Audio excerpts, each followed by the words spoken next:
principal text for this course is the Seeger Bradley Christian Worship. It's in its third edition now, and is an excellent resource that I believe that you'll want to use not just for this course but in the rest of your ministry. The first chapter that we'll look at is what is worship? Remember the question that we began this semester with.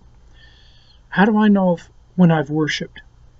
Well, let me give you something that's been very helpful to me that's not in your text, and I think will be a very helpful item, a way of looking as we go. These are in some of your additional notes, but not necessarily in the text. There are four bases from which we make decisions.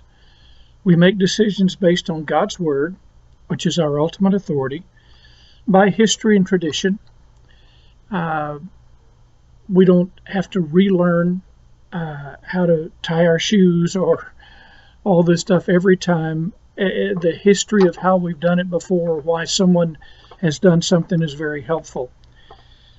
Yet history and tradition, as helpful as they are, never trump, never supersede the authority of God's Word.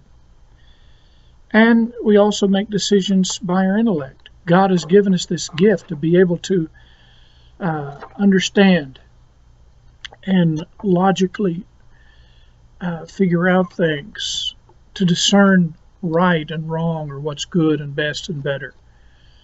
And yet, as phenomenal as the human brain is that God has made, it can make errors, and it never trumps, never supersedes God's Word. And also personal experience. Anybody that's touched a hot stove knows that they're not going to do that again unless they really want to get burned.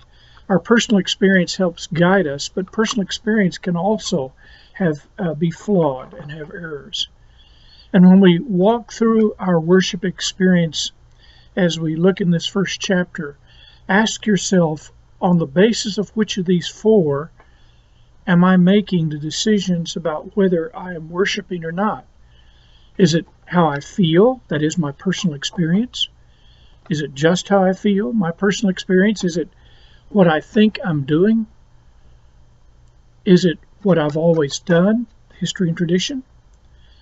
Or is it what God's Word teaches that worship is and how we respond to it?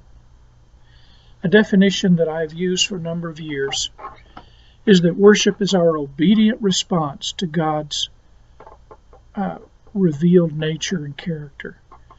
I hope as you read this text, God will reveal Himself to you, and that you will be obedient in that revelation.